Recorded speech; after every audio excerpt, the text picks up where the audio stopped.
Order 1, order 6 से लेकर 9, और फिर ऑर्डर 39, 41, 42, 1 2 3 4 5 6 7 8 ऑर्डर।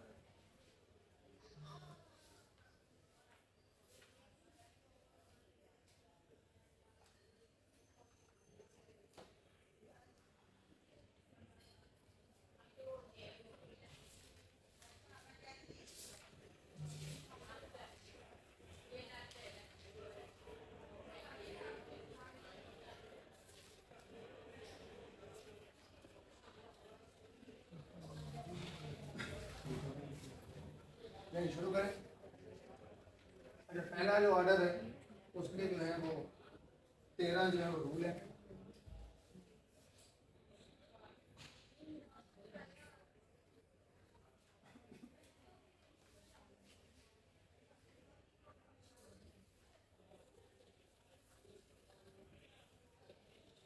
पहले ऑर्डर में बताया कि पार्टी कौन बन सकती है। नंबर 1, जिसका राइट इन्फ्रिंज हो रहा हो वो पार्टी बन सकती है। अब वो इन्फ्रिंज हो रहा हो वो कौन सा कैसे हो रहा हो, पार्शली हो रहा हो, ज्वाइंटली हो रहा हो, स्वेडली हो रहा हो, जैसा भी हो रहा हो, अगर उसका राइट जो है उसका इन्फ्रिंज हो रहा है तो वो पार्टी है। ये रूल नंबर जो है वो 1 में है, who may join as a plaintiff. फिर उसके बाद रूल नंबर 3 के अंदर who may join as a defendant. Rule number 1 में हमने बात की प्लेंटिफ कौन होगा, जिसका राइट इन्फ्रिंज हो रहा हो, और डिफेंडेंट जो इस राइट को जो राइट इन्फ्रिंज कर रहा हो।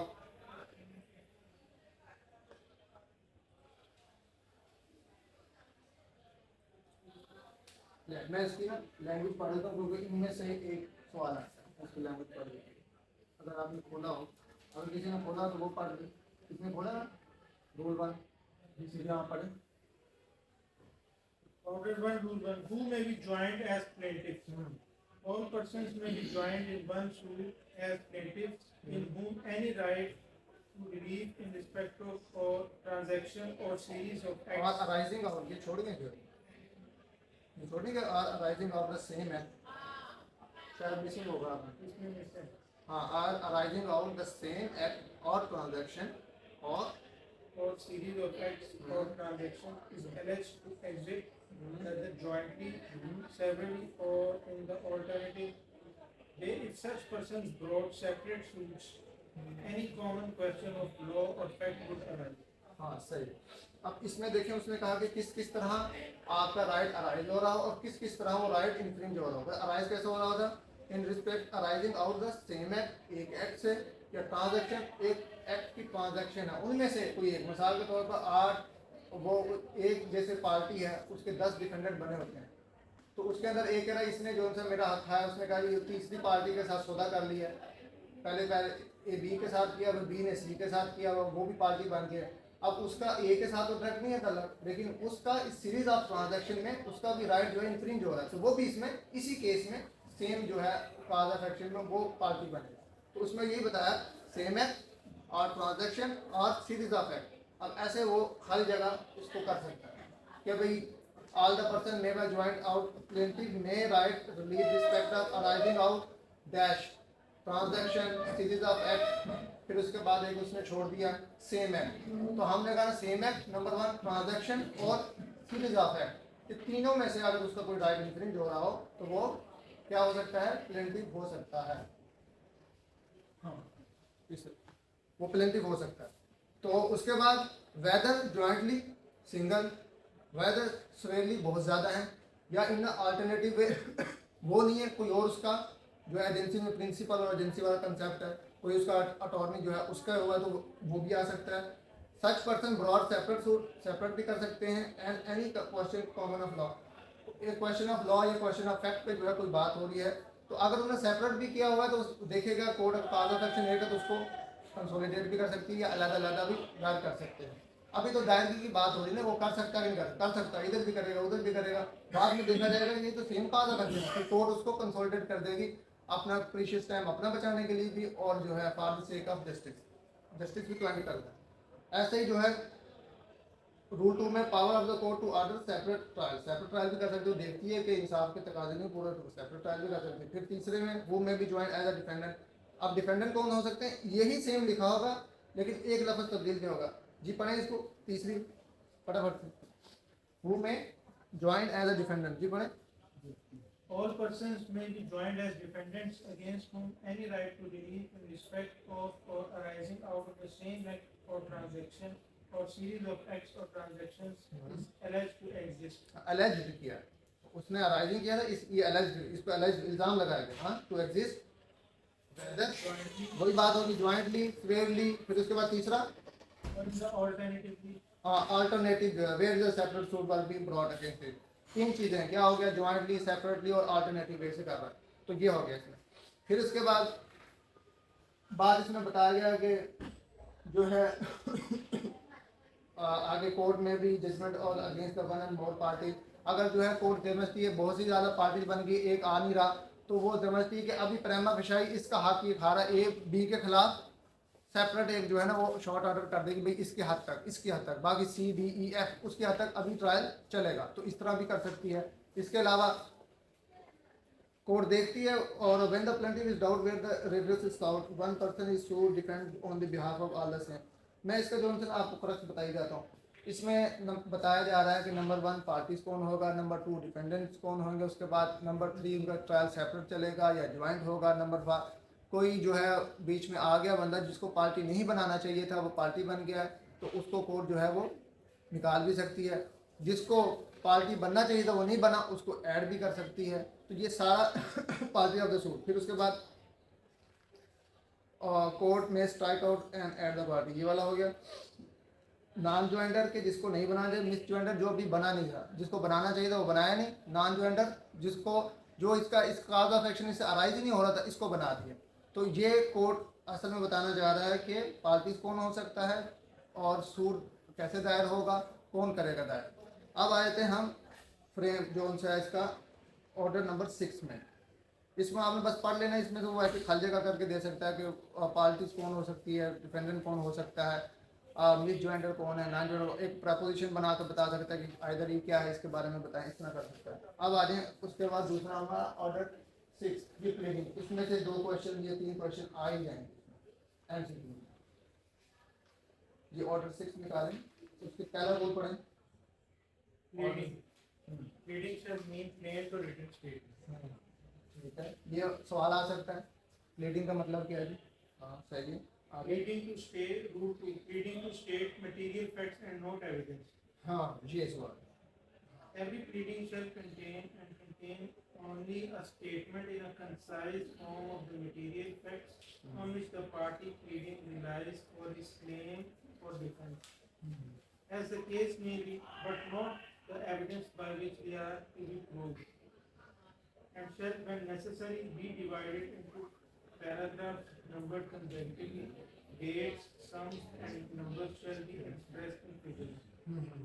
ठीक है, अब इसमें देखें प्रैक्टिकली तो जैसे लिख रहा था उसने लिखा मटीरियल फैक्ट्स सिर्फ बताने हैं, आपने एविडेंस देने की जरूरत नहीं। हमारे यहाँ वो एविडेंस भी बीच में सारा जजमेंटें भी लिख देती हैं एज पर दी प्रेसिडेंट SCMR ने कहा आप हमारे हक में फैसला करें प्रेमन पे, लेकिन लॉ हमारा ये कह रहा है सिर्फ मटीरियल फैक्ट्स लिख देना सफिशिएंट है, सिर्फ इसी पर। एविडेंस तो बात की बात है, तो बात, लेकिन हम इसमें देखते हैं, लेकिन बदल ये तो कहते प्रैक्टिकल बात, प्रैक्टिस की बात है। तो रूल 2 ये करेगा pleading to state material facts, evidence देने की कोई जरूरत नहीं, इस तरह इसका क्वेश्चन बना सकते हैं। ठीक है, फॉर्म्स ऑफ प्लीडिंग इसको पढ़ें। अगला जो है Forms in Appendix A when applicable and where there are not applicable forms of the like ठीक है, character. वो जो हमारे उसमें जो है इन्होंने एक प्रेस्क्राइब टेम्पलेट जैसे होते हैं ना वो बना रखे हैं, प्लीडिंग का कैसा होगा, रिटर्न स्टेटमेंट कैसा होगा, इसमें बना रखे हैं। इसके अलावा इसके अंदर इसको हम पढ़ते नहीं है, इसके अंदर जो है ना जैसे सिविल के कितने केसों के बारे में हमें पता है, तो 8-9 वही जो है दावा, जो सूट फॉर डिक्लेरेशन और रिकवरी, ये इसमें जो है 52 के करीब जो है ना उसने बता रहे हैं कि सिविल सूट आप कर सकते हैं। इसके अलावा जो आमिर रजा की बुक है उसमें 58 जो है उन्होंने बता रखे हैं कि इतने सिविल हैं, हम तो 8-9 जो कर रहे हैं, 58 से ज़्यादा सिविल टाइटल बता रखे हैं, डैमेजेस का, फोरक्लोजर, राइट टू फिशरी, ऐसे काफ़ी ज़्यादा बता रखे हैं। तो वो अपेंडिक्स मैंने उसमें सारा कुछ बता रखा है कि रिटर्न स्टेटमेंट कैसे लिखनी है, प्लान कैसे होगा, नोटिस कैसे होगा, समन कैसे होगा, सारा बता रखा है। अच्छा आगे आगे जो है चौथा जो है particular to be given where the necessary, कौन कौन से जो पार्टिकल जो है वो नेसेसरी हैं किसके अंदर, प्लेन के अंदर, इस प्लेडिंग के अंदर। In all cases in which the party प्लेडिंग rely on any misrepresentation, fraud, breach of trust, willful default, or undue influence, and in all other cases in which particular may be necessary beyond such as exemplified in the forms of aforesaid particular, this date and item if necessary shall be stated। मिसाल के तौर पर जैसे अब इसकी practical 12 लोग आप application दे रहे हैं जिसमें उन्होंने 3 बता रखा है ना, तो वो कहेंगे वो अगर पर्टिकुलर नेसेसरी हैं तो वो दें। पिछले उसने बता दिया सिर्फ फैक्ट्स, मटीरियल फैक्ट्स बताना है। यहाँ आप क्योंकि ये नेसेसरी बन गए आप बताएंगे कोर्ट को, साथ एविडेंस भी लगाएंगे भाई ये जो उन्होंने नोटिस लगाया गया था ये ऐसे ही एक तरफा हमें तो ये प्रोसेस ही नहीं हुआ, तो ये उन्होंने बताया कि ये इसमें आप लगाएं। तो इसके बाद रूल 5 क्या है, फर्दर एंड बेटर स्टेटमेंट और particular condition of precedent departure, denial of contract, effect of document to be stated, malice knowledge, उसके बाद notice, implied contract and relation, presumption of law, reading to be sign, verification of reading, इसके बाद striking out of pleading, फिर amendment of pleading. अच्छा ये 17 rule number 17 पढ़ेंगे, ये important है, इसमें से एमसीक्यूज भी आया था। Amendment of pleading, The court may at any stage of the proceedings allow either party to alter or amend his pleadings in such manner and on such terms as may be just, and all such amendments shall be made as may be necessary for the purpose of determining the real question in controversy between the parties। हाँ अब इसमें MCQ दे दे, the court में dash of the proceeding allow either party of alter amend and his pleading, क्या है, any stage, किसी भी जजमेंट से पहले, डिक्री से पहले कहीं भी स्टेज में आप अमेंडमेंट की एप्लीकेशन देके अपनी प्लेंट को कर सकते हैं। रिटर्न स्टेटमेंट भी, प्लीडिंग का यहाँ मतलब आ रहा है, प्लीडिंग में दोनों ही आ गई, प्लेंट भी और रिटर्न स्टेटमेंट। किस लिए, क्या वो किसके लिए, नीचे लिख भी दिया, डिटरमाइनिंग द रियल क्वेश्चन, इतनी बड़ी प्लेंट लिख दी है उसमें रियल क्वेश्चन जो मिस कर दिया था, और in the controversy between the party, cause of action जो है जिस पर था उस पर खड़ा था वो नहीं लिखा, तो उस पर वो दोबारा अमेंडमेंट की, प्लेंट अमेंडमेंट की या रिटर्न स्टेटमेंट अमेंडमेंट की, उस पर वो जवाब दे सकते हैं। इसमें जो असल मकसद जो बताया, मे एट एनी स्टेज, ये एक एमसीक्यू इसमें से आया था, एनी स्टेज वो लिख देगा, बिफोर ट्रायल, आफ्टर ट्रायल, या एट एनी स्टेज या नन ऑफ दीस, इस तरह। अच्छा इसके बाद रूल नंबर 18, बाकी पीछे जो है ना वो notice, implied, presumption of law, pleading to be sign. अब आगे हम प्लेंट के आगे फर्दर पढ़ेंगे, प्लेंट में क्या क्या चीज़ें, अभी ये ना जनरल है तो इसलिए मैं इसको बीच में मिस किया। हाँ 18 नंबर जो है वो रूल वो पढ़ें, failure to amend after order. If a party who has obtained an order for leave to amend does not amend accordingly within the time limited for that purpose by the order, or if no time is thereby limited, then within 14 days from the date of the order, he shall not be permitted to amend after the expiration of such limited time as aforesaid, or of such 14 days, as the case may be, unless the time is extended by the court। हाँ तो 14 दिन के अंदर जो है ना उसका जवाब देंगे, otherwise unless the time is extended by the court, court फिर उसकी डिस्क्रेशन है उसको बढ़ा देती है। तो मे का लफ्ज़ इस्तेमाल हो रहा है, ये सारा का सारा मैंडेटरी है या डायरेक्टरी है, क्या ये मैंडेटरी, हाँ डायरेक्टरी है, यहाँ इसमें शेल कहीं भी नहीं आ रहा। अच्छा जी हम आगे अब आ जाते हैं ऑर्डर 6 में।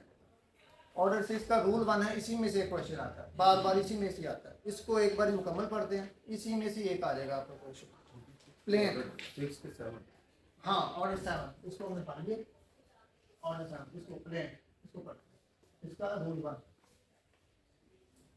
जी, रूल 1 ये कहता है the plaint shall contain, shall का मतलब कि यहाँ पे आ गया अमेंडेटरी हो गया, contain the following particular, the name of the court in which the suit brought, in the court of district and session जज, इन the court of senior civil जज, इन द कोर्ट ऑफ फैमिली जज, ये लिखना है। फिर the name, description, the place of residence of the plaint जो है plaintiff की, उसकी रिहाइश लिखना है। फिर उसके बाद उसकी, ये तो हमें पता भी है, और डिफेंडेंट के बारे में उसका नाम, वलीयत, पता लिखना है। फिर डी के आगे थी कि डिफेंडेंट इज़ द माइनर, तो उसके बिहाफ पे जो होएगा, जो कर रहा होगा, जो मेजर होगा, उसका नाम पता सारा लिखना है। ये कहाँ ज़्यादातर इस्तेमाल, जैसे फैमिली में ज़्यादा होता है, जो माइनर का हम खर्चा मांग रहे होते हैं तो हम उसका लिखते हैं। Facts consider, cause of action, most important cause of action जो है वो लिखना है। काज ऑफ एक्शन नहीं है तो आपका दावा ही जो है ना वो दायर नहीं होगा, तो फिर वो वापस आ जाएगी। The fact showing the court had the jurisdiction, ये आखिरी हम लीगल पैरा में लिखते हैं, court had jurisdiction before this party, यहाँ के लोगों के रहने वाले। फिर इसके बाद the relief with the plaintiff claim, ये क्या प्रेयर में हम जो मांगते हैं कि क्या मांगना है, where the plaintiff has allowed set off or relinquish the portion of his claim, the amount allowed the तो उसमें से कोई देख रहा है कि जी इतने मैंने ले लिए हैं या इतने मैंने करनी है, वो कर सकता है। जैसे कि इसके अंदर होता है डॉवर के अंदर वो सूट डाल देते हैं, उसके अंदर वो लड़कियाँ कहती है हाँ मैंने डॉवर ले लिया है, सेट ऑफ कर देती है, तो दावा वहीं ख़त्म हो जाता है। फिर a statement of value of the subject matter, suit, purpose, जुडिक्शन and the court fees, ये सारा लीगल पैराग्राफ जो 3 बनते हैं, 3 पैराग्राफ बनते हैं ना। एक है सब्जेक्ट मैटर कहाँ है, जो इमूवेबल प्रॉपर्टी होती है वो जनरल रूल क्या है, वो हमने किस में पढ़ा था, सेक्शन 12-20 में पढ़ा था, 17-18 किस में पढ़ा था ये, कि जहाँ सब्जेक्ट मैटर इमूवेबल प्रॉपर्टी होगा जनरल रूल यही है, दावा भी वही होगा।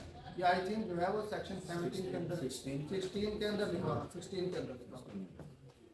The statement of the value subject matter, suit for the purpose of the जुडिक्शन, जुडिक्शन उसकी कोर्ट की बनती भी। अब ये जुडिक्शन कौन सी कह रहा है, एक तो है जुडिक्शन पेक्यूनरी, एक है टेरिटोरियल। टेरिटोरियल इस इलाके में है, पेक्यूनरी आया वो 50 लाख से ऊपर है तो क्या क्लास 3 का सिविल जज सुन सकता है उसको, नहीं सुन सकता, तो 50 वो क्लास 2 का सुनेगा। अगर इससे ऊपर अनलिमिटेड है तो वो क्लास 1 का सुनेगा। तो ये भी एक टेरिटोरियल जुडिक्शन होती है, एक पेक्यूनरी जुडिक्शन होती है। तो दोनों इसमें इंक्लूड है। हाँ दोनों जुडिक्शन जो है, purpose of the जुडिक्शन and the court fees, जुडिक्शन सारी होगी इसमें। और इसका जवाब उन्होंने वहाँ बता दिया है, सेक्शन में वहाँ कर दिया है। 16 से लेकर जो 20 तक है उसमें 4 किस्म की जुडिक्शन बता दी गई है। कोर्ट फीस लग रही है, कोर्ट फीस जो है इसके अंदर जैसे जो हम लिखते हैं कि जी कोर्ट डिसाइड करेगी। फैमिली में तो सिर्फ 15 रुपये, उसमें क्या डिसाइड, दूसरे में कोर्ट फीस है वो 15,000 पे 7.5% के लिहाज से लगाते हैं, 7.5% 1 लाख के ऊपर, उसके बाद 2 लाख में जो है 15% लगे, उसके ऊपर जितनी भी है वो 15,000 चाहिए। तो कुछ जो है वो इसको कम करने के लिए वो अपने वैल्यू को कम कर देते हैं ताकि हमें पैसे कम जमा कराने। रेंट की भी कोर्ट फीस होती है किसके, हाँ रेंट की, वो इस तरह नहीं है, उस पर भी टिकट 2 रुपये 10 रुपये है, इसके लिहाज से नहीं लगती। वो जैसे भी मैं 7 मरले का प्लाट वो चढ़ा रहा हूँ, इसके लिहाज से नहीं होगी, वही 2 रुपये 10 रुपये, इससे ज़्यादा नहीं करना, इसके हिसाब से नहीं होगी क्योंकि कोर्ट फीस एक्ट उस पर नहीं आती है। सर वो रेंट का पता और उसके जो रजिस्ट्रेशन भी है ना वो भी फ्री है। साल का जो रेंट होता है उसके 5% उसका जमा होता है, जमा होता है, वो आपने रजिस्टर नहीं करवाया होता ना। रेंट का जो कॉन्ट्रैक्ट है वो आपने किया होता है एग्रीमेंट, वो उसको रजिस्टर कराना ज़रूरी है, registrar of the rent control, वो हम नहीं करवाते, उसकी समय पनिशमेंट मिलती है। अच्छा, और अगर जो है वो नहीं करवाता, जो रेंट जो रहने वाला है टेनेंट, वो 5% है, अगर लैंडलॉर्ड नहीं करवाता तो वो 10% अदा करता है, दोनों ही उसमें। तो वो तो एक रजिस्ट्रेशन की सज़ा दे रहे हैं, इसकी नहीं, और रजिस्ट्रेशन की कोई फीस नहीं, बस स्टैंप लगा दे और वापस दे दो। अच्छा जी, ये हमने पर्टिकुलर पाली, इसमें कितने हैं, आई तक हैं, जिसमें जो है नेम है, पार्टीज है। कोई एक बंदा जो है इसको रिवाइज करें जी, कितने जी, 1 2 3 4 5 6 7 8 9 जी 9। हाँ, फर्स्ट नंबर 1 क्या है, शुरू करें। नंबर 1 क्या है, प्लेंट के अंदर क्या होना चाहिए बताएंगे, कोर्ट का नाम, हाँ जी बात, कोर्ट का नाम, फिर उसके बाद हाँ, तो अगर इसको आप बंद भी करते हैं, वैसे जब आपने कोई देखा तो होगा कि दावा, कभी देखा दावा, उसमें फिर क्या आता है, उसके बाद प्लेंटिव का नाम, फिर वर्सेस डिफेंडेंट का नाम, उसका पता, फिर उसके बाद क्या किस सूट क्या कर रहे हैं, सूट फॉर डिक्लेरेशन कर रहे हैं, सूट फॉर स्पेशल परफॉर्म कर रहे हैं, वो नाम, फिर उसके बाद फिर आपके फैक्ट्स, फिर उसके बाद उसमें कॉज ऑफ एक्शन, फिर उसके बाद आपने कोई रिलिंग्विश किया, कोई अमाउंट कह दी कि मैं इतने मेरे बनते और इतने इसने दे दिए, मुझे 50 लाख है 25 लाख दे दिए, गुनाफाइडी अपनी दिखा रहे हैं, तो वो आपने बता दिया। इसके बाद लास्ट में रिलीफ, मोस्ट इंपॉर्टेंट प्रेयर, कुछ लोग लिखते हैं प्रेयर लिखते हैं, जैसा आप कहते हैं आपने प्रेयर मांग क्या रहे, वो प्रेयर ही नहीं है, वो मुँह से बताएंगे नहीं, मुँह से नहीं लिख के दिखना है। तो वो ये कह सकते हैं कि आपने प्लेंट जो है ऑर्डर 7 रोल 1 की जो है वो पूरा नहीं किया। तो प्रेयर अगर रेलिवेंट ना हो तो दावा खारिज नहीं हो सकता। प्रेयर रेलिवेंट ना हो, आप मांगने क्या आए हैं, वो रेलिवेंट नहीं है। जैसे आप यहाँ अदालत में क्यों आए कि मुझे प्रॉपर्टी मेरी ये मुझे मिल जाए, यही प्रेयर है ना आप, तो यही नहीं आप उनसे कहेंगे तो फिर आप यहाँ क्या लेने हैं। वो ये कह सकते हैं ना, आप यहाँ दिल सब क्यों आए हैं यहाँ, ये जो है ना ये राइट जो है ना इसका बनता है, बी के नाम बनता है, तो वापस कहोगे ये कहाँ लिखा हुआ, नहीं लिखा हुआ, तो वो खामोशी वो आपको बताएगी जी लिखिए, ये मांगने आए तो वही लिखा नहीं है, वो बाकी सारे फैक्ट्स लिख दिए आपने कि फलान डेट पर कॉन्ट्रैक्ट हुआ था, ये हुआ था, ये हुआ। अच्छा लास्ट ये, और उसके बाद 3 लीगल जो लाइनें बनती हैं, number 1 जुडिक्शन, number 4 court fees, number 3 subject matter, ये 3 चीज़ें।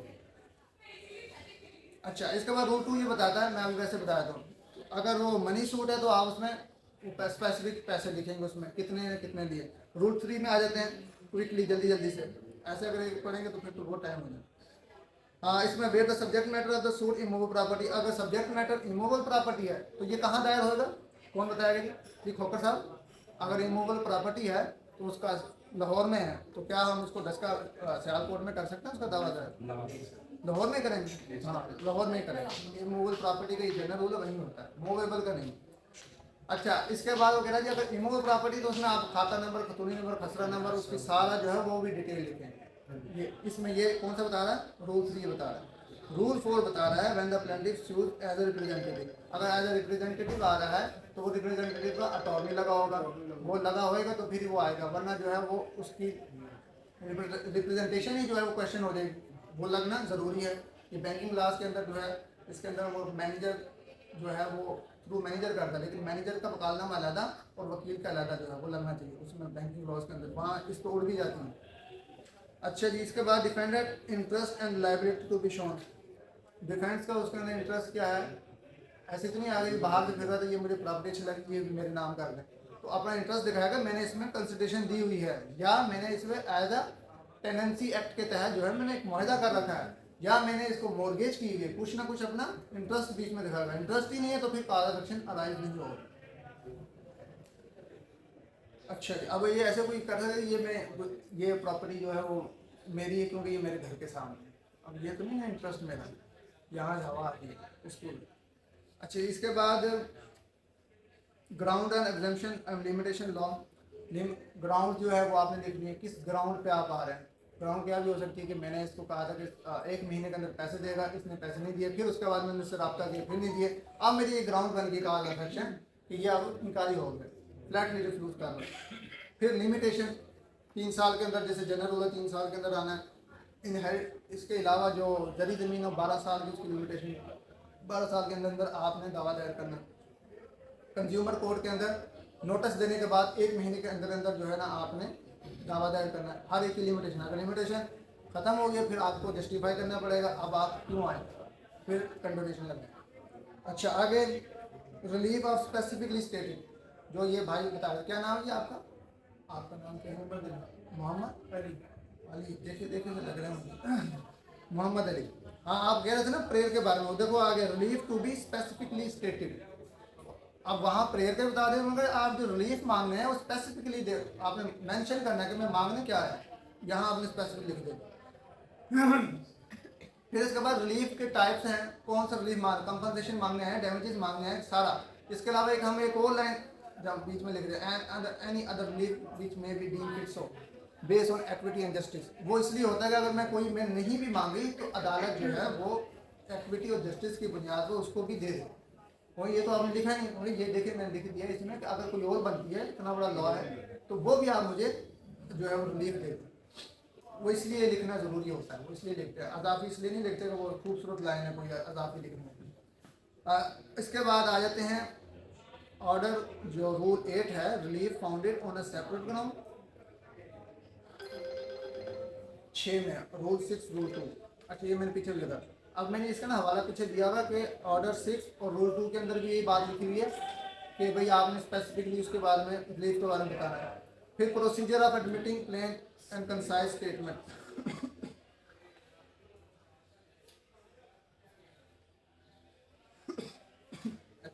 the plaintiff shall endorse the plaint on the plaint or the extend the date to list of the document। ये मेरे ख्याल से आपने देखा होगा जो हम परफॉर्म में लगाते हैं उसमें लिखा होता है कि ऑर्डर 7 रूल 9, कभी वो गौर किया आपने, वो जब आप लगा रहे हैं 2 परफॉर्म में लगाते हैं उसमें एक ऑर्डर 7 रूल 9 वाला लिखा होता है, उसमें लिखा होता है कि किस डॉक्यूमेंट पे रिलाय कर रहे हैं, जिसमें हमारा बंदा हस्बे जरूरत लिख के उसको साइल बदल या कौंसल करके दायर कर देता है, वो इस रूल के तहत वो परफॉर्मा बना होगा। क्या है वो, the plaint list of document लगाएंगे, इसमें हम लिखते हैं शनाख्ती कार्ड, उसके बाद रजिस्ट्री नंबर 3, वकालतनामा number 4, CNSE number 5, birth certificate, सारा उसमें लिख रहे होते हैं। देखा कभी मेरे पास पढ़ा हुआ है, शायद इसमें पढ़ा होगा, देखता हूँ।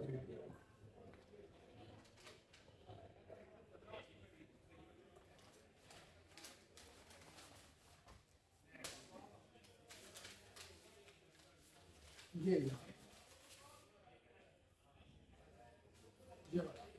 हाँ, ये इस तरह का ये लिस्ट ऑफ डॉक्यूमेंट इसमें ये ऑर्डर 7 एक और भी दूसरा भी है, ये तो पता है, ये हम लगाते हैं, ये हम जब आखिर में मैं आपको दिखाऊंगा इसको। अच्छा, इसके बाद लाहौर हाई कोर्ट के अमेंडमेंट आगे ठीक है। ये जो है रूल 7 और 10, रूल ऑर्डर 7 रूल 10 और ऑर्डर 7 रूल 11, ये बहुत दोनों मशहूर है ना, 7, 11, 7, 10, ये वाला रिटर्न ऑफ प्लेन, इसमें से एक आ सकता है। अब इसको जो है जी सिस्टर आप पढ़ें, आप return of plaint The plane shall at any stage of the suit be कौन सा पढ़ रही हूँ? return of plane. हाँ, रूल 10 जो है The plane shall at any stage of the suit be returned to be presented to the court in which the suit should have been instituted. जी, वो the plaint shall at any stage of the suit be return to be presented to the court in which the suit should have been, करना चाहिए था। दावा जो है वो civil court का नहीं था, फैमिली कोर्ट का था, तो यहाँ आ गया। दावा था रेवेन्यू कोर्ट का, वो सिविल कोर्ट में आ गए। जैसे 172 के अंदर लिखा हुआ ना कि जहाँ जहाँ बाल लग गई है सिविल की, कहाँ कहाँ सिविल को जुडिक्शन पे जो है बाल लग गई है, वैसे जो है सीपीसी का जो सेक्शन 9 कहता है कि यूनिवर्सल जुडिक्शन है सिविल कोर्ट, यूनिवर्सल, जितने भी सिविल की नोयत के मामला होंगे वो सिविल कोर्ट ही सुनेंगे, एक्सेप्ट बार, इम्प्लाइडली एक्सप्रेसली कर दिया गया, इम्प्लाइडली एक्सप्रेसली। अब इसमें अगर वो दावा उधर बनता था, या तो वो बंदा खुद उसको दे देंगे, भाई वो प्लेन को ही कह देंगे जाओ वो उधर लेके जाओ, यहाँ नहीं बनता, या फिर कोर्ट को रेफर कर देंगे, जाओ तुम इस अदालत को मैं रेफर करो, वहाँ चले जाओ। ये रिटर्न ऑफ प्लेन हो गया, क्यों? तो उसकी जुडिक्शन नहीं बनती थी, कुछ भी हो सकती है जुडिक्शन, पैक्यूनरी होती है, पेट्रोलियल होती है। अच्छा, उसके बाद प्रोसीजर लिखते हैं, on returning the plaint the जज shall endorse thereon the date of its presentation, वो लिखेगा डेट और रिटर्न करने की, the name of the party presenting it, जिसने वो पेश की थी, और ब्रीफ स्टेट ऑफ रीजन, मैं क्यों कर रहा हूँ, वो कहेगा जी मेरी जुडिक्शन नहीं बनती, इस तरह करके। अब आ जाते हैं क्विकली रिजेक्शन ऑफ प्लेन। जी पढ़ें इसको। The plane shall be rejected in the following cases where it does not disclose a cause of action. जी मोस्ट इम्पोर्टेंट, अगर काज ऑफ एक्शन आपने डिस्क्लोज ही नहीं की तो आपका दावा जो है वो रिजेक्ट कर दिया जाएगा। एक दूसरा, Where the relief claim is undervalued under value, and the plaintiff on being required by the court to correct the valuation within a time to be fixed by the court fails to do so. हाँ ठीक है। अभी under value का मतलब यही है कि जैसे ऑर्डर 6 और रूल 2 के अंदर ये बात की, अंडर वैल्यू कोर्ट फीस नहीं लगाई गई, वो अंडर वैल्यू थी, उसके लिहाज पे भी हो सकती है। आगे where the relief claim Is properly valued but the plaint is written upon paper insufficiently stamped and the plaintiff on being required by the court to supply the ठीक हो गया, स्टैंप नहीं लगाई इसमें, वो जो हम स्टैंप फीस लगाते हैं, वो जो टिकटें लगाते हैं, वो पूरी नहीं लगा रखी, वो पूरी नहीं लगाई। इसके बाद चौथी last, where the suit appears from the statement in the plaint to be barred by any law. Barred by any law, ये भी जो है ये भाई बार्ड है, ये भाई मैं यहाँ नहीं सुन सकता, या वो कह देता लिमिटेशन है, लिमिटेशन के ऊपर बार्ड होगी, कोई भी बार्ड उस पर लग गई है। बार्ड का मतलब जो है पर्कुलेट, मतलब मना कर देना, इसका टाइम गुजर गया। नहीं, ये हमारा जो है आगे चल रहा है, आगे मैं कुछ क्विकली जो है ना मैं बता दूंगा। Way the rejection of plaint does not percolate the presentation of fresh plaint, rejection है वो कह रहा फ्रेश सूट करने पर बार नहीं। अगर आपकी रिजेक्ट हो गई है प्लेन तो आप दोबारा भी लगा सकते हैं, एक तो अपील में भी जा सकते हैं, लेकिन अपील में ना जाएं तो आप दोबारा दायर कर दें, रिजेक्ट हो गई है दोबारा से उसकी जो करेक्शन करके दोबारा लगा दें, उसमें कोई टेक्निकल तो चीज़ नहीं थी, उसमें वो मिस कर दी तो दोबारा लगा दें। अच्छा, दोबारा इसके बाद अच्छा आगे आए थे प्रोडक्शन ऑफ द डॉक्यूमेंट, ये वाला order 7 rule 14, production of the document in which the plaintiff sues, वो जो मैंने अभी परफॉर्मा दिखाया था वो इस रूल के तहत है, order 7 rule 14। List of other document, वो सारे अपने बताने कौन कौन से मैं लगा रहा हूँ। Statement in case of document not plaintiff possession, इसमें ही बता रखा है ये 15 के अंदर के, वो जो मेरे पास नहीं, जैसे पटवारी के पास पड़ी है वो मेरे पास नहीं, तो वो पटवारी को यानी उसके पास पड़ी तो कोर्ट वहाँ से पटवारी से मंगवा लेंगे। अच्छा, production of stock book original entry, इसको रहने दें, non produce by the 25 address, उसको भी छोड़ देंगे। Nature of the address to be file, consequence को भी छोड़ो। Change of address services by the other note list, अच्छा जी, अब आ रहे हैं आगे, बाकी आप पढ़ लीजिएगा, बाकी कुछ इतना सर्विस ऑन द प्लेटर। आगे आए थे हम ऑर्डर हेड पे और रिटर्न स्टेटमेंट। इसका पहला पढ़ते हैं मुकम्मल, बाकी मैं जो है ना बता दूँ। पहला क्या है जी, रिटर्न स्टेटमेंट द डिफेंडेंट मे, शल नहीं है यहाँ मे है, and if so required by the court, court समझती है कि उसको रिटर्न स्टेटमेंट जो है वो जमा करवानी है। जैसे लीव टू डिफेंड में रिटर्न स्टेटमेंट देते नहीं है, पहली फारा कर दी, फिर तुम्हारा तो बंद, या दो या जाओ यहाँ से, उसके खिलाफ कर दी, इसलिए ये लफ्ज डाले if so required by the court shall at before the first hearing और within the such time as the court may be permit, पहली हेयरिंग में या जो कोर्ट ने परमिट कर present a written statement of his defence provided that the period allowed for filing the written statement shall not be ordinary exceed 30 days, 30 दिन से ज़्यादा नहीं होने। ये जो है ना आप कानून में लिख दिया, जो अमेंडमेंट आई थी जो बाद में अभी जो है वो खत्म कर दी है कि provided further not more than 2 adjustment, दो जो है पेशियों के दो बार इसने तारीख दे दी, उससे ज़्यादा ना हो। After the first provider the following provider shall be added. ये अभी लाहौर हाई कोर्ट की जो है ना ये वाली अमेंडमेंट, ये सस्पेंड हुई पड़ी है, ये ऑपरेशनल नहीं है, अभी वो 30 दिन वाली चल रही है। ये अभी परसों मैंने सुनी थी सुप्रीम कोर्ट में, जो उनके वहाँ के सदर हैं, उन्होंने ये अमेंडमेंट जो की थी उसमें कमीशन में वो भी शामिल थे, उन्होंने ये रिक्वेस्ट की थी कि भाई इसको ऑपरेशनल किया जाए। अच्छा, इसके बाद ये आगे के 30 दिन, ये सवाल आ सकता है कि 30 दिन के अंदर, 40 दिन के अंदर, as may be as the court decided, 50 दिन, 15 दिन, कुछ भी, तो यहाँ 30 दिन, 30 दिन के अंदर रिटर्न स्टेटमेंट का जवाब देना ही देना, लेकिन वो अलग बात है, वो जो बढ़ा लेते हैं, तारीखें लेते रहते हैं। अच्छा, इसके बाद new facts must be specifically प्लेडेड, facts का आपने जवाब देना है, स्पेसिफिकली पैरामीटर देना है। अगर आप उसको डिनाई कर रहे हैं, फिर ये नहीं डिनाई लिखी जा रहे हैं, किस वजह से डिनाई कर रहे हैं, तो वो आपने स्पेसिफिक रीजन बीच में लिखनी शामिल। देखिए आगे रूल 3 में हो गया deny to be specific deny करना है, कि जैसे उसने इतना बड़ा पैराग्राफ लिखा हुआ, 2 पैराग्राफ हैं और 3 में, तो उसने पहला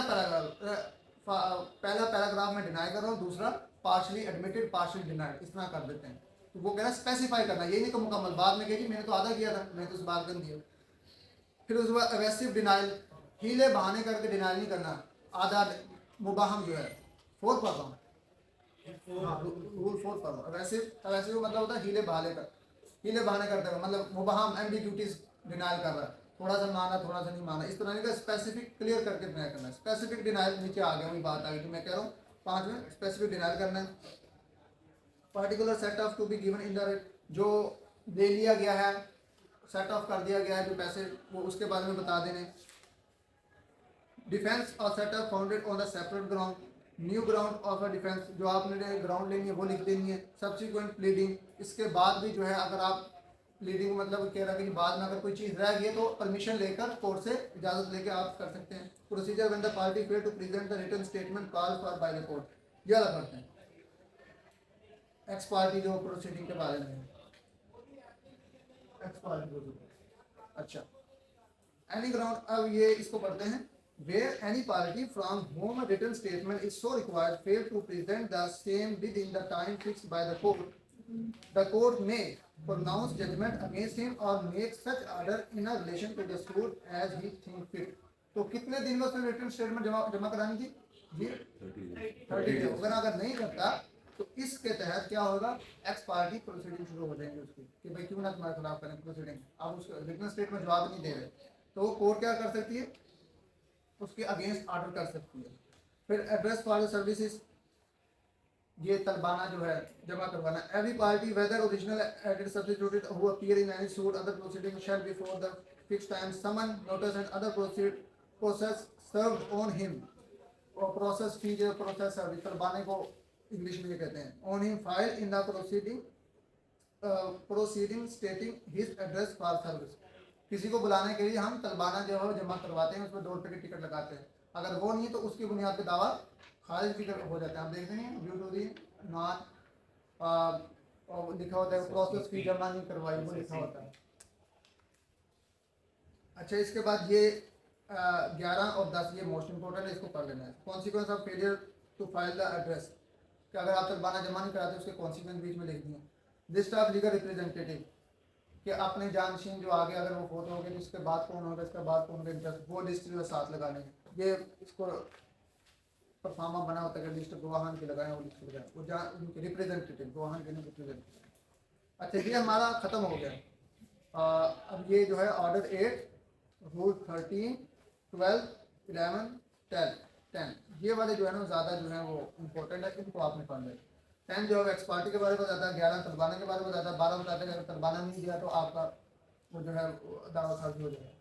13 जो है वो लीगल रिप्रेजेंटेटिव की लिस्ट लगाने के बारे में बताता है। अब हम आ जाते हैं जल्दी से ऑर्डर 9 जो मोस्ट इंपॉर्टेंट है। इसमें एक्स पार्टी प्रोसीडिंग और एक्स पार्टी डिग्री के बारे में बताया गया, फिर उसको सेटिस्फाई करने के बारे में बताया गया। इसको तो ये थोड़ा टेक्निकल से वो खुद पढ़ेंगे ना जब तक फिर समझ लगे। मैं इसका कंसेप्ट बता देता हूँ। Number 1 party to be appear on a day fix in summon. Order 9 हम पढ़ रहे हैं, ये निकाले order 9 parties to be appear on the day fixed in a summon for defendant to appear and answer। ये पढ़े आप पढ़े। On the day fixed in the summons for the defendant to appear and answer, the parties shall be in attendance at the courthouse in person or by their respective pleaders, and the suit then be heard unless the hearing is adjourned। बस बच गए। अब यहाँ देखें दो बातें लिख दी, in person या रिप्रेजेंटेटिव प्लीडर, वकालतन या सालतन। ऐसा पूछ सकता है कि जब फिक्स डे होगा तो उस पर कौन पेश हो सकता है, इन पर्सन पेश हो सकता है, रिप्रेजेंटेटिव या बोथ ए एंड बी या नन ऑफ दी, जिसमें पेश हो सकता है। कोई ए लगा दे कोई बी लगा दे, दोनों ही हो सकते हैं। अच्छा ये इसमें एक्चुअली कुछ बनते रखा। हाँ unless the hearing is adjourned to a future day fixed by the court। हाँ अगर अर्जेंटमेंट पड़ गई, तारीख पड़ गई तो उस डेट में पहले मुझे बता देंगे वकालतन सालतन आ जाए। हाँ उसके बाद दूसरा dismissal of the suit with the summon not served in the consequence of plaintiff failure to pay cost. वो उसने तलबाना जमा नहीं करवाया। हाँ ये पढ़ें where the Where on the day so fixed it is found that the summons has not been served upon the defendant in consequence of the failure of the plaintiff to pay the court fee or postal charges, poster charge वो दो। हाँ if आगे any chargeable for such service, the court may make an order that the suit be dismissed, हाँ provided that no such order shall be made although the summons has not been served upon the defendant if on the day fixed for him to appear and answer he attends in person or by agent when he is allowed to appear by agent। ठीक। इसमें भाई ये question ये बन सकता है कि इसका कॉन्सिक्वेंस क्या है, डिसमिस होगा क्या कहेंगे, उसको दोबारा दे सकते हैं, चांस देंगे क्या, डिसमिस हो जाएगा। Where the neither party appear suit to be dismiss, कोई भी नहीं आया तो सूट डिसमिस होगा, दोनों को इंटरेस्ट नहीं है तो डिसमिस हो जाएगा। प्लेंटिफ में bring fresh suit in court में रिस्टोर द सूट, फ्रेश भी कर सकता है या रेस्टोरेशन की हम एप्लीकेशन लगाते हैं कि रिस्टोर किया जाए, वो भी हमें पता नहीं लगा, ये जमा नहीं कराया, टेक्निकल क्लैरिकल जो है ना गलती हो गई थी हमें, तो इस तरह वो इस बुनियाद पर हम लगाते हैं। ऑर्डर 9 रूल 4 प्लेंटिफ में भी ब्रिंग द फ्रेश सूट या restore the suit to file. अच्छा इसके बाद dismissal of the suit where the plaintiff after summon return unsafe fail to 3 months and apply for the first suit where the after a summon has been issued to the defendant, उसको कर दिया है, और to one of the several defendant, एक से ज़्यादा हैं, and return the अनसर्व, वैसे ही आगे प्रोसेस नहीं हुआ मुकम्मल। The plaintiff fail for a period of the 3 months from the date of the return made the court by the officer ordinarily certifying to the court return made by the serving officer to apply for the issue of the fresh summons, the court shall make an order that the suit be dismissed as against such defendant unless the plaintiff has within the said period satisfied the court। उसकी हद तक जो है वो दावा dismiss कर दिया, वो उसकी हद तक वो तामील ही नहीं करवा रहा, कोर्ट फीस ही जमा नहीं करवा, वो प्रोसेस फीस ही जमा नहीं करा रहा, तो कोर्ट कहेगी भाई अब तुम्हारी गुना फाइड नहीं, तुम ही उसे बुला रहे, बस ऐसे ही लटकाने के लिए, तो कोर्ट वो उसकी हद तक डिसमिस कर देगी। अगर साथ के लिए उसने तलबाने जमा नहीं करवाए, जो उसकी फीस जमा नहीं करवाई, तो डिसमिस कर देगी। अच्छा आगे procedure when only plaintiff appear, जब एक उसमें प्रोसीजर बताया कि जब प्लेंटिफ सिर्फ आया, डिफेंडेंट नहीं आया।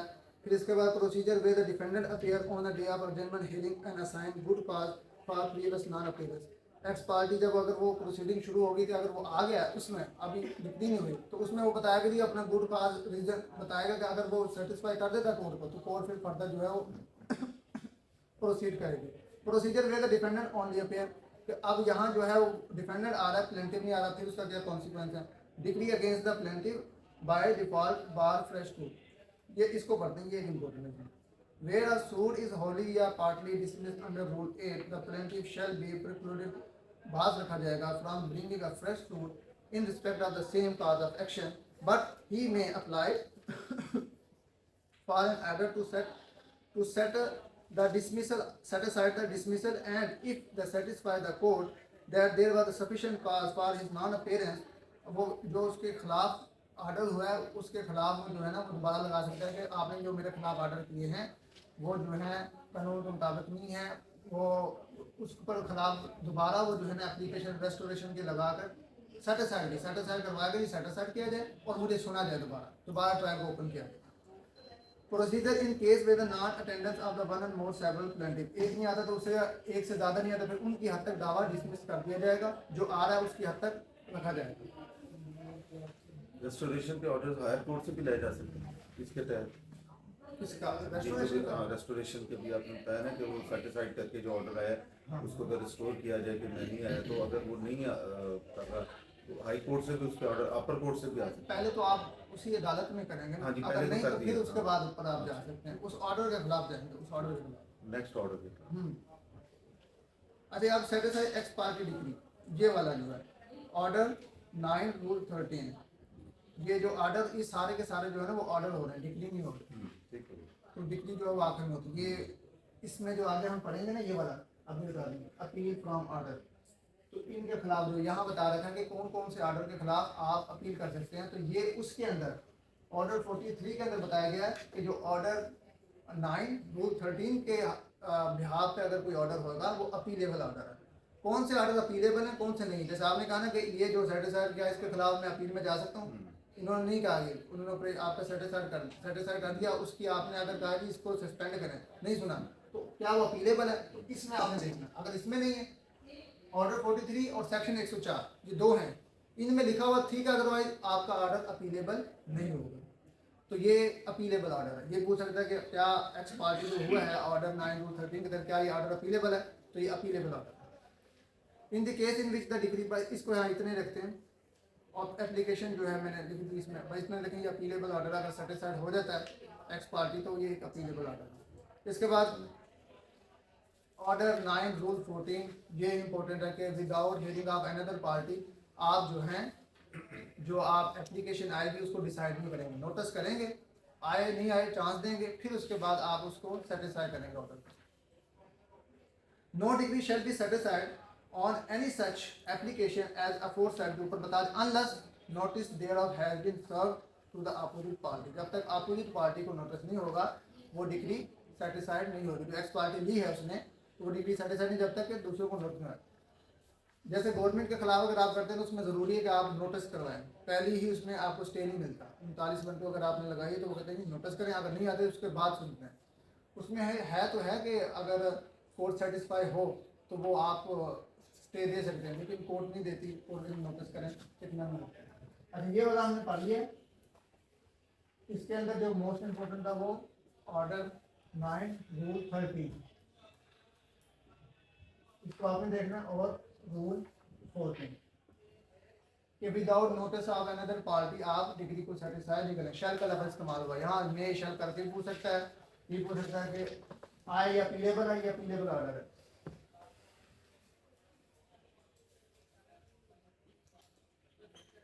हम फटाफट से करते हैं आगे को, क्योंकि टाइम की जो 10 मिनट 5 मिनट है। अच्छा आगे आते हैं 39 ऑर्डर 9 39, इसको बेसिकली भाई इतना इसको आपने पढ़ भी लेना खुद ही कि हम ये प्रैक्टिकली इसको इस्तेमाल भी करते हैं कि हमने स्टे लेना है तो परमानेंट या टेम्परेरी दोनों जो है वो इस तरह 39 को लगा देते हैं। उसमें अगर हम कोर्ट को सेटिस्फाई कर देते हैं तो कोर्ट जो है वो स्टे देगी टेम्परेरी तौर पर, और अगर नहीं सेटिस्फाई करते हुए let be notice to the respondent को नोटिस कर दिया जाए या डिफेंडेंट को नोटिस कर दिया जाए। तो इससे ये लिखा इसकी पहला रूल जो है वो पढ़ लेते हैं जी, कौन पढ़ेगा पहला? Injunction to this cases in which temporary injunction may be granted. Wherein any suit it is proved by affidavit or otherwise. Located any property in dispute. Number 1 affidavit देना है इसमें, एफिडेविट और उसके साथ एफिडेविट नहीं देते हम, इसमें एफिडेविट देना। Located any property in dispute in a suit is in danger of being wasted, damaged or alienated by any party to the suit or wrongfully sold in the execution of a decree. Or that the defendant threatens or ये इसमें सारी की सारी देखें ground लिख दिए हैं। Number 1 wasted, damage, alienated, further उसको बेच रहा है, रॉन्गफुली सोल्ड कर रहा है, या वो ऐसी चीज़ है कि अगर स्टे अभी ना दिया तो वो ख़राब हो जाएगी, इस तरह की। तो ये सारी रीज़न है, अगर ये रीज़न नहीं है फिर आपको स्टे नहीं मिलेगा। आगे That the tenant threatens or intends to remove or dispose of his property with a view to defraud his creditors. आपको नहीं मिला। हाँ, The court may by order grant a temporary injunction to restrain such act or make such other order for the purpose of staying and preventing the wasting, damaging, alienation, sale, removal or disposition of the property as the court thinks fit until the disposal of the suit or until further order. जी। अब इसमें ये कौन सा आपको injunction मिल रहा है, permanent मिल रहा है या टेम्परेरी मिल रहा है? हाँ, ये पूछ सकता है 39(1) के तहत आपको जो इंजंक्शन जो है कोर्ट देती है वो टेम्परेरी है या परमानेंट है या इंटरलोकेटरी है, तो ये पूछ सकता है। तो ये टेम्परेरी है, उसमें रीजन भी लिख दिए। अच्छा जी, injunction to restrain repetition of the continuous of the breach. दोबारा अगर कंटेम्प्ट लग रहा है तो उसको दोबारा बताएंगे कि वो ब्रीच कर रहा हो। Attach interim injunction rule 1 2। हाँ जी, ये इसके बाद 2A जो है इंटरम इंजंक्शन, ये वाला जो है ये पढ़ें। Interim injunction pass by rule 1 and 2 in the absence of defendant shell not B ordinarily exceed 15 days. जैसे एक दिया था ना, बढ़ी जा रहा है 15 दिन के अंदर, 15 दिन का देना। अगर नहीं बाद में एक्सटेंड करते रहते हैं, अगर वो एक्सटेंड नहीं कर रहे तो 15 दिन बाद वो एक्सपायर हो जाएगा। उसकी बुनियाद पे नहीं आप कहीं भी जो मुझे स्टे मिला हुआ स्टे मिला, ये 15 डेज, ये एक MCQ आ सकता है। लेकिन इसमें देखें क्या लिखा हुआ है, इन दी एब्सेंस ऑफ, ये एक इंपॉर्टेंट है, in the absence of. Absence of पहले दिन तो कोई भी नहीं होगा ना, पहले दिन तो कोई भी नहीं आता है डिपेंडेंट, तो 15 दिन का आपको स्टे मिलेगा, ये एक MCQ आ सकता है। फिर इसके बाद 2B पढ़े, ये इसमें एक MCQ है।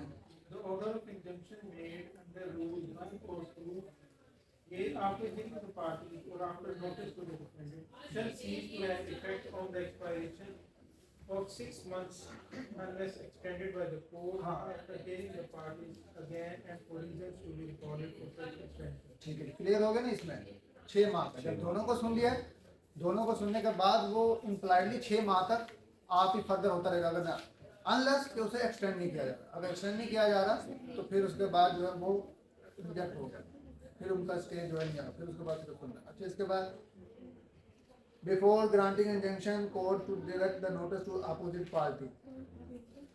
अब इसमें देखें ऑर्डर 19 रूल 3, या इसमें एक इम्पोर्टेंट जो क्वेश्चन बताना चाहते हैं कि नोटिस करना है। अब इस नोटिस करने के बाद आप लिखें प्रोवाइडेड, इसका प्रोवाइजो पढ़ें, इसका प्रोवाइजो रूल 3 का। Provided that except in the case of sale of goods for defaulting tenant at the stipulated time of a ये वाला नहीं, इससे अगला पढ़ें, दूसरी प्रोवाइजो, अगला provided further that provided further that the period of notice under this rule to government or a government servant as such or any statutory authority, board or corporation set up or established by government shall not less than 2 days nor exceed 7 days. हाँ, तो क्या लिखा हुआ है कि shall not भी जो notice जो है वो 2 दिन और 7 दिन से ज़्यादा नहीं हो गए। ये आ ही नहीं रहे तो मैं 2 दिन हो गए नहीं आ रहे तो मैं इसमें क्या करूँ, मेरा तो नुकसान हो रहा है, तो आप मुझे स्टे दें। फिर कोर्ट के पास पावर है कि गवर्नमेंट के खिलाफ, फिर उसके बाद बोर्ड स्टैचुरी अथॉरिटी, जैसे पंजाब यूनिवर्सिटी जो है वो ऑटोनमस बॉडी है, एक स्टैचू के तहत जो है वो बन रही है, तो वो कर रही है। जैसे सर्विस सेमी गवर्नमेंट है, स्टैचुरी बॉडी, तो इस तरह कर सकते हैं। बोर्ड कॉर्पोरेशन की जो कॉर्पोरेशन जैसे मेयर है, ये टाउन हॉल है, बोर्ड है जैसे लाहौर बोर्ड है, कोई भी बोर्ड बना हुआ है, एग्जीक्यूटिव बोर्ड, चेयरमैन बोर्ड, यहाँ का बोर्ड जो भी इलेक्शन बोर्ड जो भी, तो 2 दिन या 7 दिन वहाँ तक रहेगा। ये एक चीज़ मैंने बीच में बताई। Order for injunction may be discharge valid and satisfied. आगे रूल 4 कहता है जी any order for injunction may be discharge and valid, उसको चेंज किया जा सकता है satisfied by the court on the application made there by any party dissatisfied with such order.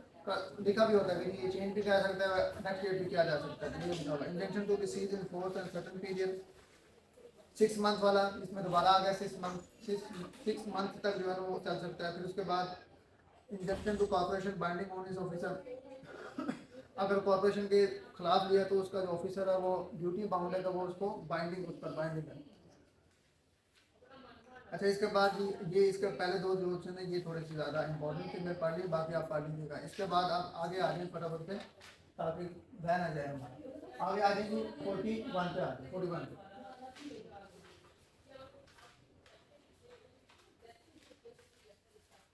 जी 41 का रूल 1 क्या कहता है जी?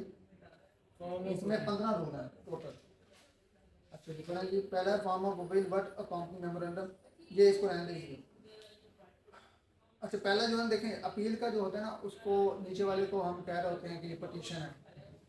अब इसका जो आप प्लेंट कर रहे होते हैं उसको मेमोरेंडम कहते हैं, अब प्लेंट नहीं कहते। एक ये बीच में डिफरेंशिएट है, लेकिन लिखा हुआ है every appeal shall be prefer in the form of memorandum. Plaint नहीं है, ये डिफरेंशिएट है। साइन बाय द एप्लान प्लीडर, वो सारा कुछ लिखा हुआ है। फिर उसके बाद कंटेंट ऑफ मेमोरेंडम क्या होंगे, इसमें ग्राउंड लिखे गए होंगे। द ग्राउंड विच में be taken in the appeal, कौन से ले सकते हैं? लीव टू द कोर्ट और ये लिख रहा है अपॉर्चुनिटी कंटेस्टेंट द केस, ठीक है। Rejection and amendment of the memorandum के, उसको अमेंड करने के लिए आपने एप्लीकेशन दी। फिर उसके बाद बना द सेवरल प्लान, उसमें stay of proceeding and execution, stay by the plan court, security in the court of executive decreeing appeal by from, stay by the court in which pass by the decree. अच्छा इसमें ये जो बता रखा है, तो मिसाल के तौर पर नीचे मेरी मैं लेके आया हूँ, एग्जीक्यूशन चल रही है, वो ऊपर चल गया तो एग्जीक्यूशन जो है वो उस पर स्टे लग जाएगा, ये बताना चाह रहा है। नीचे मेरा डिग्री हो गया, ऊपर मैं अपील में चला गया, जब अपील में चला गया तो नीचे ऑटोमेटिकली जो मेरा जजमेंट या ऑर्डर होगा या डिग्री होगी वो for a time being suspend हो जाएगी। जैसे फांसी में होता है, अगर फांसी होगी तो वो जब तक फांसी जो है उसकी सस्पेंड कर दी जाती है। सिविल के अंदर भी ये बता, एग्जीक्यूशन चाहे एग्जीक्यूशन हो, चाहे डिग्री हो, चाहे जजमेंट हो, वो स्टे लग जाएगा। अच्छा इसके बाद कोर्ट इसको dismiss to the appeal without sending the notice. Rule 11 कहता है कि rule 11 power to dismiss the appeal without sending the notice to the lower court. The appellant court, after sending for a record, if he thinks fit so to do, and after fixing a day for a hearing appellant for his pleader, him accordingly if appear on the dead day may dismiss the appeal without sending the notice to the court from whose decree the appeal is preferred without serving the notice on the respondent। अगर नहीं आ रहा तो court जो है उसको dismiss कर सकती है निचले ही कोर्ट को बताए बगैर। ये बता रहा है डे ऑफ अपील कब लगेगी, फिर उसके बाद एडजमेंट के बारे में बताया, एग्जिबिट कौन से लगेंगे। एग्जिबिट और मार्क में पता ना, एग्जिबिट वो है जो ओरिजिनल डॉक्यूमेंट होते हैं वो एग्जिबिट होते हैं, जो ओरिजिनल नहीं होते, जो सेकेंडरी डॉक्यूमेंट है या फोटो कापी हैं या ओरिजिनल नहीं है उनको मार्क किया जाता है। और एग्जिबिट आप वापस ले सकते हैं, मार्क जो है वो मिसल का हिस्सा बन जाता है। ये डिफरेंशिएट है, रेड कलर से या ग्रीन कलर से लिखते हैं एग्जिबिट। अच्छा इसके बाद procedure for the hearing, dismissal power, बाकी छोड़ दें इसको। इसमें से एक नंबर भी शायद आना चाहिए, नहीं आना। हाँ अब आ गई ये वाला, इसमें से एक सवाल जो आ रहा है, एक तो आने में 10 नंबर है, 10 नंबर में जैसे मैंने दो इसमें से आ गए, 3 4 5 6, इसमें से 7, इंजंक्शन में 8 9, इस तरह मतलब 1 1 2 2 इस तरह है। और उसमें से आपने देखने का कौन सा मोस्ट इम्पोर्टेंट है वही उसको थोड़ा देख लेना है। अभी तो आपने इसको अटेम्प्ट करना है इसलिए, वरना अदरवाइज तो इसको थॉरोली पढ़ना ही बेहतर है। जब प्रैक्टिकली जब आपने पढ़ा होगा तो फिर दूसरी जैसे प्लेंट आई है, आप एक स्टेटमेंट दे रहे हैं तो ऑब्जेक्शन जब भी उठाएंगे ना जब आपने ये रूल पढ़े होंगे। आपने पढ़ा ही नहीं हुआ, मिसाल के तौर पर अगर आप इसमें ये रूल है जब स्पेसिफिकली प्रॉपर्टी का जो उसका आपका जो ट्रांजैक्शन हुई है कैश है, तो उसमें अगर उसने कैश की सारी ट्रांजैक्शन नहीं बताई तो रिटर्न वो उस पर दावा उठ सकता है अगर ये वाला चीज़ है। तो अगर ये चीज़ हमने रूल पढ़े होंगे तो फिर हम उसके ऑब्जेक्शन क्रिएट कर सकते हैं। जैसे उसने कोर्ट फीस पूरी नहीं लगाई, तलबाना जमा नहीं करवा रखा, इस पर उठ सकते हैं, छोटी टेक्निकलिटी है। अच्छा अब आ जाते हैं ऑर्डर 14, कौन से ऑर्डर जो हैं वो अपीलेबल हैं और कौन से ऑर्डर अपीलेबल नहीं है। वो हमें ऑर्डर 43 और एनेक्स विद सेक्शन 104 साथ ले लें कि कौन से ऑर्डर अपीलेबल है। कहाँ लिखा हुआ है सीपीसी में, वो एक लिखेगा ऑर्डर 43 डैश नहीं, ऑर्डर 43 इसके अलावा ऑर्डर 43 में तो सारा लिखा हुआ है, इसके अलावा सेक्शन 104 में लिखा हुआ है। ये दो हैं, या यहाँ या वहाँ, इसके अलावा नहीं तो वो अपीलेबल है। बस सिंपल सी चीज, इसमें ज़्यादा कंफ्यूजन है ही नहीं। जैसे इसका आप पढ़ें सी वाला पढ़ें। नहीं, पहले आप ये जो ना पहले 3 वाले पढ़ें, 3 वाले आप जानते भी नहीं, पहले 3 पढ़ें फटाफट से। एन अपील शैल लाई, निकाला।